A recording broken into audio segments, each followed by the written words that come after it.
Olá, crianças! Agora a aula de história vai ser bem tranquila, só para a gente dar uma revisadinha no conteúdo para vocês poderem fazer a avaliação, tá? Então, hoje a gente vai ver uma técnica de estudo chamada mapa mental, para ajudar a gente no estudo de história. Pode ser feito com qualquer outra disciplina. Eu já mandei o mapa mental de matemática, por exemplo, para resumo. Mas hoje a gente vai fazer o mapa mental para a disciplina de história. E eu quero que vocês façam no caderno um mapa mental de vocês, tá? Então, vocês vão realizar o mapa mental no caderno e vão mandar foto também. Então, vamos lá? Então, na sessão que eu aprendi, tinham alguns pontos acerca do que trabalhamos na unidade 8. Então, primeiro, as primeiras ideias acerca da cidadania surgiram na antiguidade. Na Grécia Antiga, apenas os homens nascidos em Atenas eram cidadãos, ficando excluídos da cidadania as mulheres, os estrangeiros e os escravos. Na Roma Antiga, a cidadania era um direito dos patrícios, que correspondiam aos nobres donos de terras, ficando os plebeus de fora da cidadania. A escravidão era comum nas sociedades da antiguidade, que escravizavam os povos capturados de territórios conquistados por meio de guerras ou pessoas que não conseguiam pagar suas dívidas. A escravidão ainda é um problema a ser resolvido no Brasil e no mundo, sendo chamada de escravidão contemporânea. Então, agora, pensando nesses pontos, nós vamos realizar um mapa mental. O que um mapa mental faz? O mapa mental evidencia conteúdos importantes para o estudo. Então, vocês vão produzir no caderno de história e vão enviar uma foto baseada no meu, claro. Então, vamos lá? Então, observem aqui comigo. Vocês vão ter a apostila de colinha, eu vou ter o meu papelzinho de colinha também. Então, falamos de cidadania nessa unidade. E a cidadania, ela não aconteceu do nada. Teve um longo processo para que a cidadania acontecesse. E no Brasil é uma coisa recente, tá? Então, como eu sempre digo, nós temos o privilégio de já nascermos em uma sociedade que a gente tem direitos e deveres. Então, outras pessoas, outros povos foram responsáveis para que algumas ações fossem acontecendo para chegarmos ao que somos hoje, tá? Então, quando vocês nascem, vocês não precisam aprender ao longo da vida de vocês como construir um carro, ou como produzir energia elétrica, ou como construir uma cama, ou como fazer sua comida. Porque outras pessoas já aprenderam antes da gente, registraram isso e nos deram de presente, né? Porque a gente aprende mais fácil porque outras pessoas ensinam pra gente. Então, a vivência de outras pessoas no passado fez com que a gente tivesse essa comodidade hoje em dia.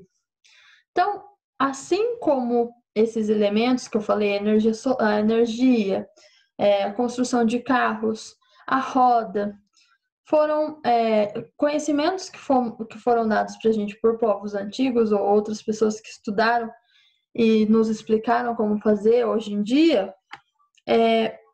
A cidadania é um valor que também foi constituído por outros povos. Então, lá na Grécia Antiga, foi o berço da cidadania. Então, esse é um ponto para ser lembrado sobre o conteúdo da unidade 8. Então, vamos colocar Grécia Antiga. Vou pôr bem em cima. Grécia, mais precisamente em Atenas,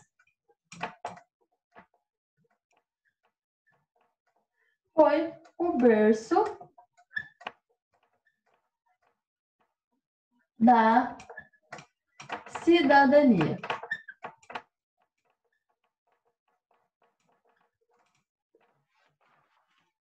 Tá? Então, a Grécia foi o berço da cidadania. O que é cidadania?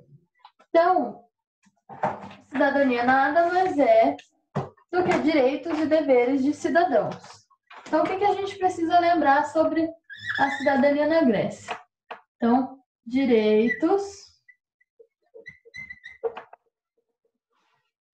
dos cidadãos.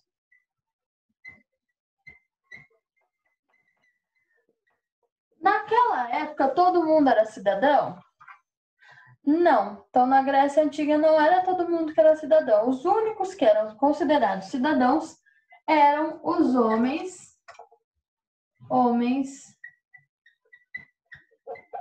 livres, tá? Gregos. Não podia ser um homem livre que era fenício. Tinha que ser um homem livre grego. Depois, além disso, na sociedade, existiam as mulheres que não eram cidadãos. As mulheres tinham os estrangeiros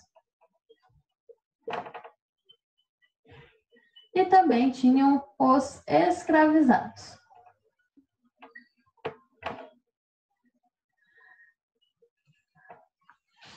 As coisas na Grécia eram resolvidas por meio de assembleias, e só os homens livres gregos poderiam fazer a votação direta nas assembleias.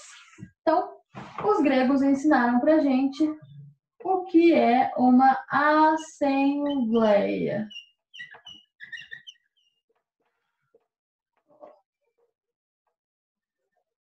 Uma assembleia. Ok? Então, paramos por aí com os gregos. Além dos gregos, quem foi muito importante na questão da cidadania foram os romanos. Então, Roma participou bem. Roma, tá? Roma tinha duas classes de pessoas que moravam em Roma. Então, tinham os patrícios, que eram donos de terra. Os patrícios e os plebeus.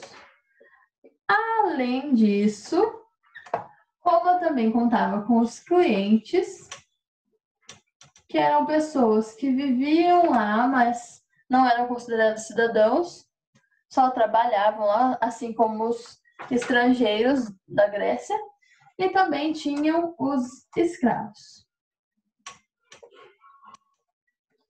Tá? Então, a sociedade romana era composta por clientes, escravos, patrícios e plebeus, que são os dois mais importantes. Então, os patrícios eram os únicos que poderiam participar do Senado, que era o que resolvia as questões em Roma. E aí, depois de um tempo, Roma instituiu uma república, que quer dizer coisa do povo. Então, o povo tinha direito a decidir as suas regras. Então, uma república é uma sociedade com regras.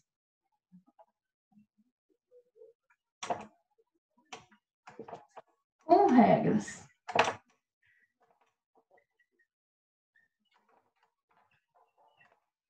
Uma sociedade com regras estabelecida pelo povo.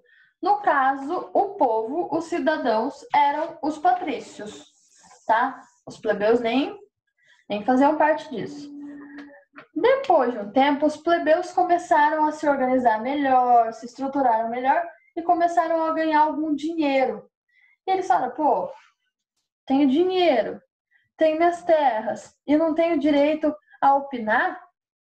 Então, quando aconteceu isso? Quando eles deram esse estalo, começaram a exigir mais direitos. E os patrícios, muito espertos, perceberam que estavam ocorrendo várias guerras e colocaram os plebeus para serem soldados. Quando eles começaram a ser soldados e viraram legionários, os plebeus começaram a adquirir realmente mais direito dentro da República Romana.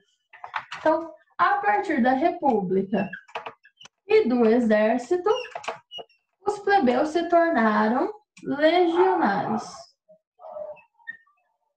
e começaram a poder opinar sobre a vida política em Roma. Então, quem eram os cidadãos? Os patrícios eram os cidadãos em Roma e os legionários mais tarde vieram a ser cidadãos também, podendo participar da vida política. E tudo isso aqui que a gente está falando foi o início de uma cidadania.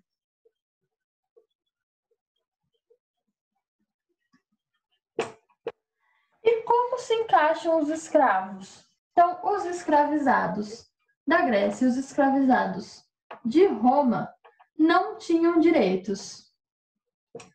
Não tinham direitos. Tá? Eram prisioneiros de guerra ou pessoas endividadas, tá? E atualmente os escravizados são pessoas, então atualmente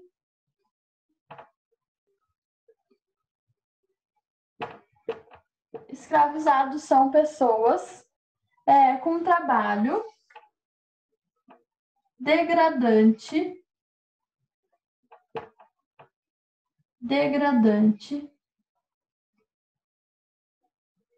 e muitas vezes violento, tá? Então, ainda temos trabalhadores escravizados, mesmo com leis contra isso, tá? A cidadania prevê aos cidadãos direitos, então, direitos civis,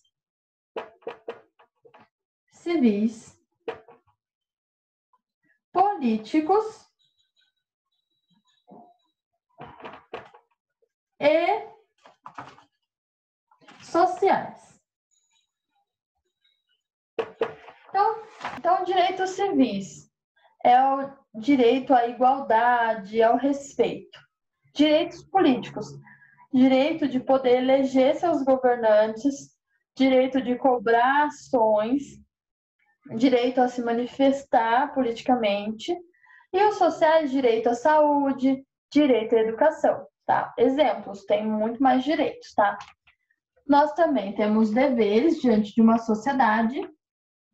Então, vivemos em sociedade, então temos deveres também. Temos uma Constituição, que é uma lei geral para o Brasil, Constituição Federal, tá? Constituição Federal, que foi escrita em 1988.